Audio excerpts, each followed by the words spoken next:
Howdy ho, movie fans. It's me, the sticky spot under your shoe, your theater pal, Willowmaker Wonder Spunky. This week, from the projection booth, we are looking at a film classic that you may have missed but should not overlook. Hell, let's say you and I go right now and take a quick look at it. Grab some popcorn and the largest pickle you can find. Let's thread the projector, if you know what I mean. We've got the sleeper hit, summer 2014, the horrifying The Pan Move. This is one we can all relate to. It's part of every kid's life. You and I probably choose to ignore it every night of our lives. But Francouis Climachangs, The Pan Moved, tackles this issue directly that you and I dare not speak of.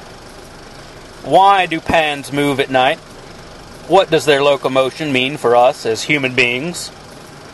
In some ways, this film could be a serious cousin to films like Close Encounters, perhaps a kissing cousin to films like Poltergeist.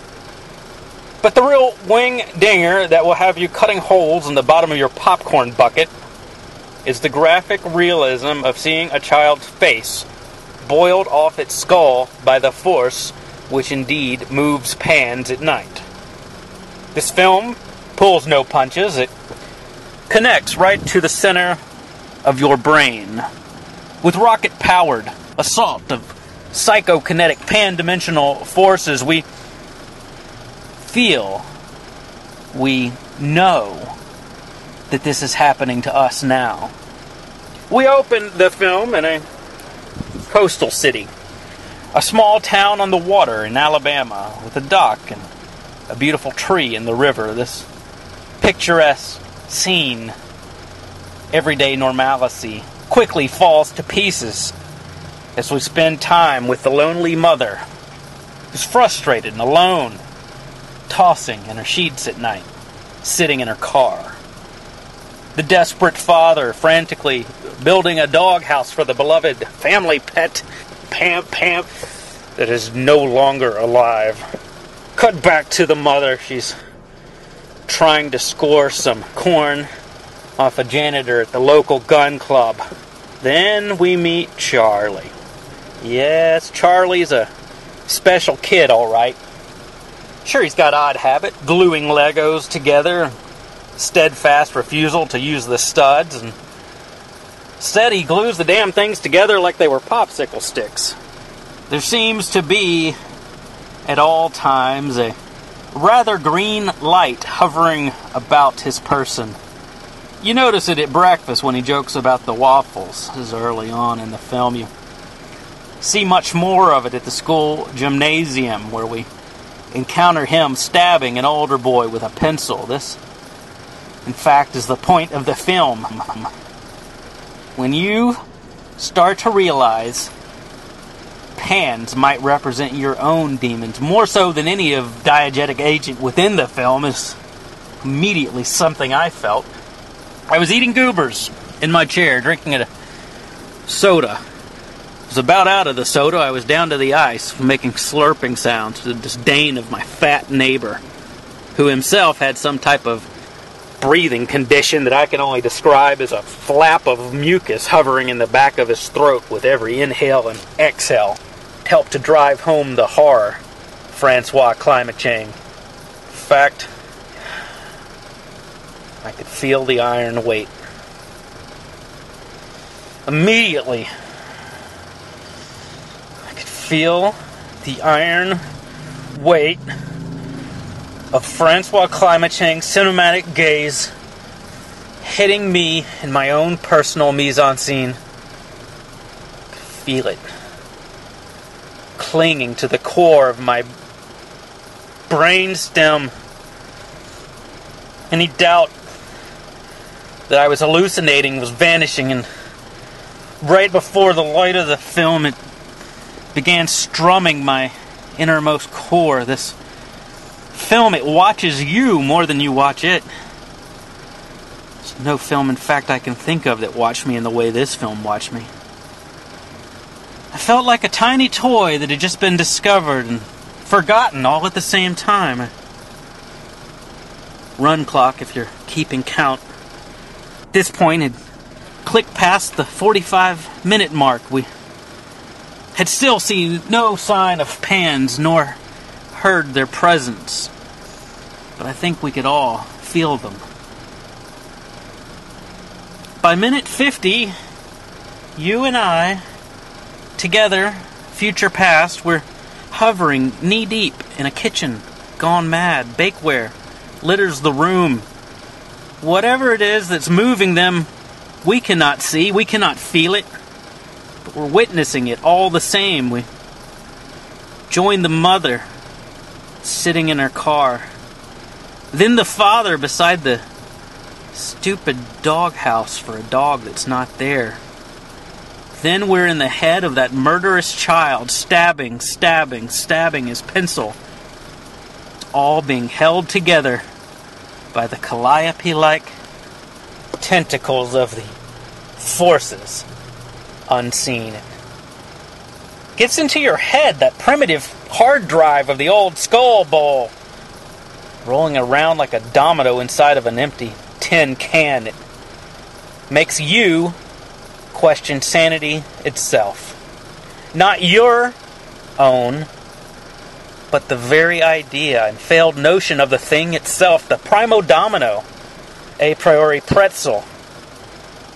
Snack bar had a delicious cheese dip. It was about $5, but as I had not eaten, I was damn hungry, and this film is one that you're going to want to nosh down on some serious treats. Recommend going for something a little heavier than popcorn. Yeah, the stick measuring the carrot, you know what I mean? The old pretzel of intelligence and the reason behind it. The stick measuring the carrot, in fact changing the carrot right now, just before the event horizon of the action of measuring is even complete. The broken angle of destructive interference that gets into those Heisenberg head particles. Liquid plumber, Pans moving around without human present. Or despite of it, perhaps. Movies, you know. What is a movie? What does a movie do? What constitutes a movie? Seeing one now, perhaps, without image. Maybe. What's the plot? Where's the baby? Where's the baby? Baby. Baby. Where's the baby? Where's the baby? Baby. Baby. Yeah. That is to say, film. What we have here is a film. Then there's Charlie. Surrounded at night, Pans moving in the background. You and I, for that matter, sitting here right now. And something blocking from our minds this indisputable fact that this sort of thing happens every goddamn night of our lives. It's like a mechanical clockwork stuck inside of a digital reality, ticking relentlessly without any regard for the program. Yeah, it's outside the code. Escaping those rules, somewhat immeasurable, unquantifiable, but all too real. The father here, played by Ethan Hawke, who looks more and more like the manager of a tire store, perhaps a tire and battery store, every time we see him in film. He wakes in the middle of the night. Time to take a leak, you know. He likes to empty his bladder. He pees, in fact, as often as he is able to. He makes water at the drop of a hat. Even if he just barely feels the need, he likes it. He likes the feel, likes the flush, rotation of the water, that break, and the necessity of having a break. You know, there's that drug-like rush of needing to do something and deriving pleasure from that moment that desire turns into tangible action and then sensation. Yes, He walks down the wood floor hallway. We can see his feet neatly framed. Francouis Climachangs has done a brilliant job here of the framing of the feet. It speaks to so much more than feet. Something special going on. Something Dr. Scholes, in fact, should know about. We see those feet tick-tock, tick-tock. This repetitive motion of pendulum action of these feet coming down the hall. You think of his wife there in misery. Just wants to take a leak, the dad, you know. He's tick, tock, tick, tock, tock. Suddenly we hear movement. The night is broken by the rattle from the kitchen. We're moving down the hall with them. Silence of night.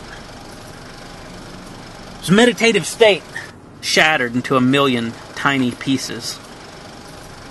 Kitchen pans relentlessly into the kitchen. Still, he's thinking of emptying his bladder, but he cannot erase his measurement. His mind is made of the situation. He can't ignore this persistent poltergeist molestation of pans. He thinks about his son, Charlie. Charlie's thinking of murder. He has been thinking about this since he was a little boy. Now, the father, intensely aware. In another room, the mother, alone in her car. She left the master bedroom hours ago. In the kitchen, clank, cling, clank. Pans moving about under their own locomotion. The mom's gone out into the garage. She's sitting in her car now. She's unable to sleep, and she does this often.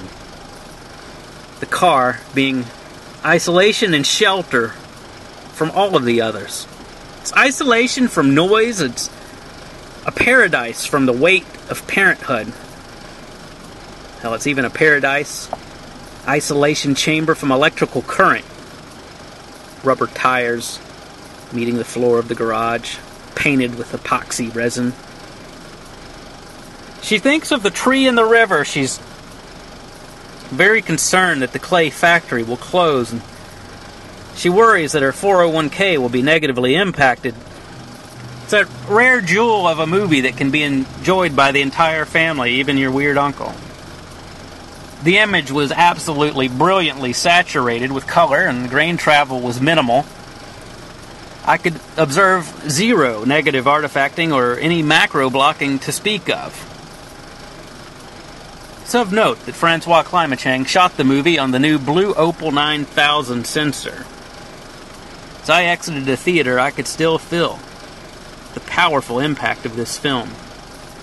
I could still feel the return gaze it offered at me directly. I felt like I had a friend that stared at me in the middle of the night.